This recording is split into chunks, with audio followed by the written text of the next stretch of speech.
തലശ്ശേരി ഫസൽ വധക്കേസിൽ നിർണായക സാക്ഷി വിസ്താരങ്ങളിലേക്ക് കടന്ന പ്രോസിക്യൂഷൻ.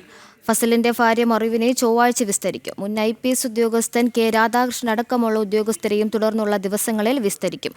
കോടതിയിൽ നിന്ന് തൊണ്ടി മുതൽ കാണാതാവുകയും പിന്നീട് കണ്ടെത്തുകയും ചെയ്ത സംഭവവും കോടതി പരിഗണിക്കും. തലശ്ശേരി ഫസൽ വധക്കേസിൽ പ്രതിഭാഗത്തെ കൂടുതൽ പ്രതിരോധത്തിലാക്കുന്ന സാക്ഷി വിസ്താരങ്ങളിലേക്കാണ് പ്രോസിക്യൂഷൻ കടക്കുന്നത്. ഫസലിന്റെ ഭാര്യ മറിയു, മുൻ IPS ഉദ്യോഗസ്ഥൻ K രാധാകൃഷ്ണൻ എന്നിവരെയാണ് പ്രധാനമായും വിസ്തരിക്കുന്നത്.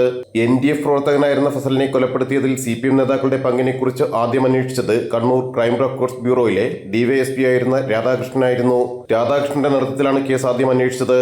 CPM വിട്ട് NDFൽ ചേർന്നതിലുള്ള പ്രതികാരമായി ഫസലിനെ CPM നേതാക്കളുടെ ഗൂഢാലോചനയിൽ പാർട്ടി ക്രിമിനൽ സംഘം കൊലപ്പെടുത്തിയതാണെന്ന് കണ്ടെത്തിയതോടെ കേസ് വഴിതിരിച്ചുവിടാൻ സമ്മർദ്ദവും ഭീഷണിയും വഴങ്ങാത്തപ്പോൾ പ്രതികാര നടപടികളും ഉണ്ടായിരുന്നു.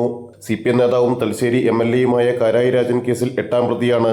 CPM നേതാവും തലശ്ശേരി മുനിസിപ്പൽ ചെയർമാനുമായ കാരായി ചന്ദ്രശേഖരൻ കേസിൽ 7ാം പ്രതിയാണ്. CBI അന്വേഷണത്തിലാണ് നേതാക്കളുടെ പങ്കാളിത്തം തെളിഞ്ഞത്. കേസിൽ ശിക്ഷിക്കപ്പെട്ടാൽ കാരായി രാജൻ MLA സ്ഥാനത്ത് നിന്ന് അയോഗ്യനാകും. കൊലപാതക കുറ്റം RSS പ്രവർത്തകർക്ക് നേരെ ചുമത്താനുള്ള ശ്രമവും നടന്നിരുന്നു. ജനം, കൊച്ചി.